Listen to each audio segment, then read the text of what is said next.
ensemble. Donc, on explore des coulisses, des univers de travail, des réseaux techniques aussi, et on essaye de rendre visible cette pluralité de modes de relations qui sont imbriqués les uns dans les autres et qui font finalement un paysage. Donc ça peut, voilà, c'est ce qui s'est passé dans le cadre de ce voyage de formation, et ça a été le cas aussi dans le cadre du voyage qu'avait entrepris à l'époque Stéphane, sur la base aussi de son travail de fin d'études à l'école du paysage de Bordeaux, qui avait été extrêmement stimulant et qui a été aussi un vrai cap aussi dans la formation, hein, au paysagisme. Le deuxième principe, il renvoie beaucoup à ce que disait Marin à l'instant sur le banquet inaugural, c'est comment on installe les conditions d'échange, les conditions de partage d'informations, les conditions aussi de production d'idées, de confrontation aussi de culture de l'aménagement qui ne sont pas toujours compatibles au départ. Et donc, installer les conditions, c'est vraiment réfléchir sur les circonstances dans lesquelles on travaille. Je vous vois là à l'écran dans une salle du conseil régional. On ne ferait pas le même travail dans cette salle que quand on est à bord d'un bateau maraîchin et qu'on s'embarque vers une parcelle du Marais mouillé, et on installe les tables pour dessiner au milieu de ce paysage dont on va essayer de penser l'avenir. Évidemment, quand on travaille sur l'habitat, sur la relation presque intime qu'ont les gens avec leur espace, et y compris l'espace du jardin, ça se fait aussi de ce point de vue depuis chez eux, et au travers de plusieurs sens. On fait appel à beaucoup d'aspects très d'affect, et on s'appuie aussi beaucoup sur tous ces aspects-là. Et voilà, ce qui n'empêche pas en fait d'être à la fois opportuniste, inventif et réflexif. Hein. Réflexif, ça veut dire qu'après chaque moment passé, même pendant le moment qu'on vit, on essaye toujours de se repenser, de critiquer aussi son propre discours. Et très souvent, les gens nous aident en ça. Hein. On n'est pas toujours. Faut pas imaginer qu'on est toujours bien accueilli. C'est vrai qu'il y a une convivialité qui s'installe, mais il peut y avoir aussi des réticences très fortes. Et derrière ces réticences, il y a toujours énormément de choses à apprendre. Ça, on l'a appris notamment dans le Marais mouillé, où on a eu des rencontres assez extraordinaires de ce point de vue-là. Troisième principe, c'est pour nous, en tout cas quand on est paysagiste impliqué dans ce travail, c'est l'importance déterminante du compte-rendu, c'est-à-dire qu'au-delà du moment vécu, au-delà des échanges, il faut on en ressort des principes. Il faut aussi prendre le temps de mettre à plat ces échanges, de prendre du recul. L'idée qui surgit dans le cours de l'échange n'est pas toujours l'idée à retenir définitivement. Il faut aussi laisser décanter les choses. Et je pense que le paysagiste, il a aussi ce rôle de tracer, vous voyez, d'être capable à un moment d'emmener aussi par le dessin, par le fait de pouvoir traduire sur le moment les échanges dans des formes compréhensibles, spatialisées, voire mesurées. Il emmène les gens dans tracer, il y a tracter, il y a une étymologie commune dans ces deux termes. Donc, il y a un processus qui passe aussi nécessairement par cette activité de rendre compte qui doit être quelque part très, très inventive voilà, pour la servir, pour servir la démarche. Et puis, quatrième principe, finalement, qui est commun à ces deux expériences, celle du test, celle du chantier, qui est aussi une autre langue pour parler de paysage, qui est une langue du geste, une langue du corps, une langue de l'outil, et qui n'est pas uniquement la langue très bavarde du paysagiste face à un bloc diagramme, un carnet de croquis, et dans le cadre finalement d'un discours. Et donc, on apprend, on pose d'autres questions par le chantier. Dans le Marais mouillé, ça a été vraiment l'impulsion décisive, parce qu'on a un parc qui est habitué à mettre en place des opérations, à agir très vite. Il a des opérateurs pour ça. Jordan parlera de l'association Nature Solidaire, je pense. Et donc, très vite, on peut mettre en place des choses et ça donne accès à la démarche, ça donne accès différemment en fait, à la démarche. Et je pense que ça a une dimension en fait, des vertus qui sont infiniment plus larges que celle d'agir immédiatement. En fait. C'est aussi un élargissement du cercle qui se fait dans le cadre du chantier. Alors évidemment, vous voyez, tous ces points ne peuvent jamais se suffire les uns aux autres.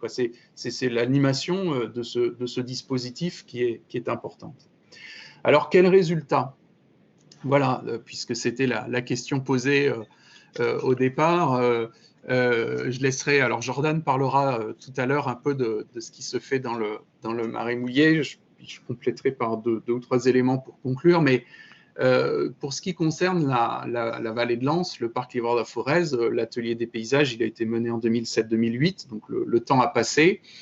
Très rapidement, en fait, les choses se sont enchaînées, c'est-à-dire que l'exemple du voyage enquête auprès des agriculteurs, en fait, a permis d'accélérer en fait une prise de conscience chez les acteurs, aussi bien les élus, les agriculteurs, qui étaient plutôt au départ un peu éloignés les uns des autres, en fait, d'un entrecroisement des enjeux, d'une nécessité de regarder les choses à plusieurs échelles, pas uniquement celle de l'exploitation, pas uniquement celle de la commune, mais plutôt de l'intercommunalité. Alors, on a la chance d'être sur une intercommunalité qui est à l'échelle d'une unité paysagère. Rendez-vous compte de la chance que c'est de pouvoir agir sur un territoire qui, politiquement, est à peu près conforme à l'unité d'ambiance, l'unité écologique d'une vallée, d'un morceau de bassin versant. Enfin, c'est extraordinaire de pouvoir travailler à cette échelle-là. Et donc, en fait, très rapidement, les élus ont mis en place quelque chose qu'ils ne pensaient pas possible, qui était de passer directement à un plan d'urbanisme, un PLUI, qu'ils ont immédiatement porté comme étant un PLUI à la fois donc urbanisme, mais aussi agricole et forestier. Quoi. Ils ont vraiment souhaité, et là encore, monter en compétences instantanément avec l'appui du parc, location de cars, équipe pour former les élus, et donc à l'urbanisme et rédaction collective d'un cahier des charges du PLUI dans le cadre de cette formation. Donc, on prend du temps, un peu plus de temps qu'on ne le pensait, mais ce temps, il est extrêmement important pour la suite.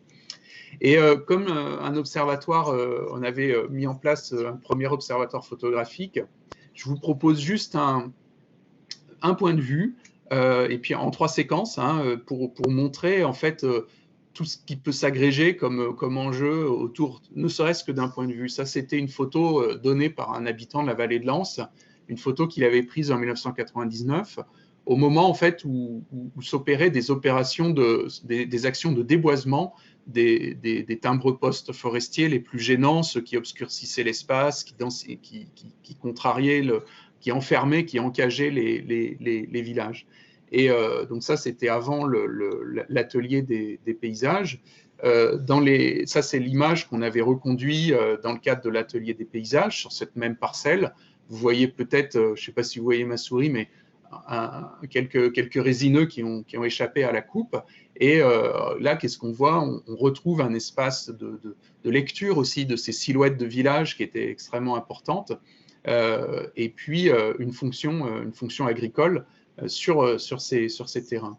Et puis là-dessus arrive le PLUI face à des équipes qui étaient voilà, un peu tentées parfois par le fait d'installer des lotissements en bordure de village. Ici, on a plutôt une protection de la parcelle pour avoir une protection de cette lecture de la silhouette de bourg, puis de la vue qu'on a depuis le bourg.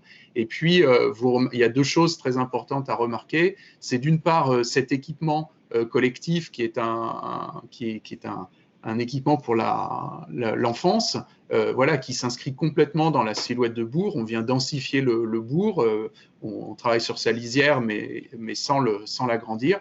Et puis, vous notez aussi l'apparition du maïs fourragé sur la parcelle. Le climat se réchauffe. C'est ce que m'a dit, c'est la première chose que m'a dit le directeur adjoint de la communauté de communes quand je lui ai demandé de me reparler de l'évolution des paysages depuis 10 années. Il me dit attention, retournement des prairies.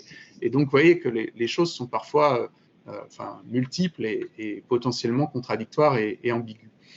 J'ai noté aussi perte de proximité dans la Comcom version loi NOTRe, puisque de l'unité paysagère idyllique des débuts, on est aujourd'hui fondu dans des très grandes communautés de communes. Et puis, en termes de méthode aussi, derrière l'atelier des paysages, il y a eu le renouvellement de la charte du parc Livre-la-Forez, avec un débat très important sur l'accompagnement du projet. Qu'est-ce que c'est un projet d'aménagement? Comment on transmet, comment on installe des conditions propices pour un projet.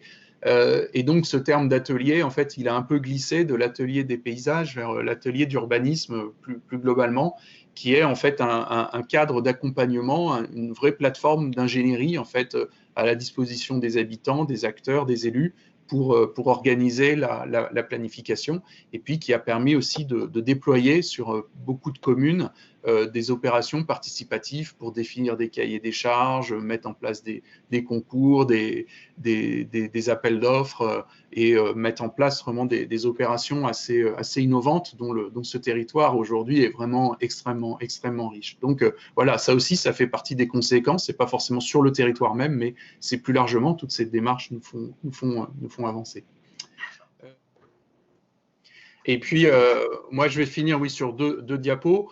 Pour rester sur le plan paysage du grand site Marais Mouillé, il y avait aussi des actions imaginées dans le cadre du programme d'action qui, derrière, en fait, ont donné lieu à des développements en dehors de la maîtrise d'ouvrage du parc lui-même.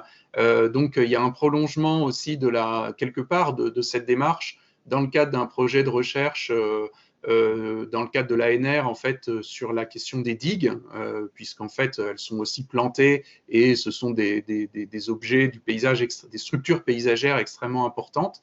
Donc, c'est ce qu'on est en train d'étudier avec mes collègues à l'ENSP et puis tout un pôle de chercheurs qui travaillent sur les digues en France, dans le contexte de la GEMAPI.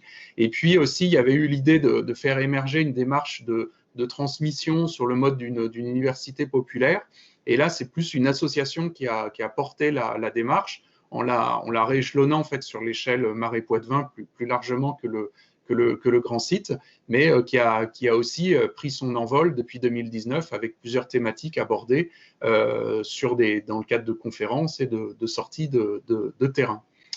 Voilà, alors juste pour terminer, je vais finir sur cette photo, encore à nouveau un travelling entre la vallée de l'Anse et le Marais Mouillé, mais c'est extraordinaire, on se croirait finalement dans le même café, c'est presque la même tapisserie, la même atmosphère et on s'y sent bien. Bon, les deux cafés ont fermé malheureusement depuis cette belle époque. Pour vous dire quoi, deux choses, c'est qu'un projet de paysage, du coup, ça veut dire que, enfin en tout cas dans sa dimension participative, on a compris qu'on allait vraiment l'établir sur des fondations relationnelles. Hein. Je pense que ça a été bien partagé, bien compris. Mais sur ces fondations relationnelles, en fait, s'ajoute autre chose. C'est-à-dire qu'on voit apparaître, et je trouve que l'exemple de Jordan est très bon, c'est des chaînes de traduction. Et ça se fait sur des thématiques, sur des échelles, sur des objets assez précis. Et c'est plus on multiplie ces chaînes de traduction, en fait, de la photo, de la plantation, de la transmission, de la connaissance, de la collecte, tout ce qu'on veut, en fait, plus on construit le paysage comme commun. Vous voyez, il cesse d'appartenir à une seule structure et il renvoie vraiment à l'échelle au statut d'un bien commun. Donc, je crois que c'est sur ce chemin, en tout cas, qu'on s'est engagé dans ces démarches et on a encore beaucoup à apprendre. Voilà. Merci pour votre attention.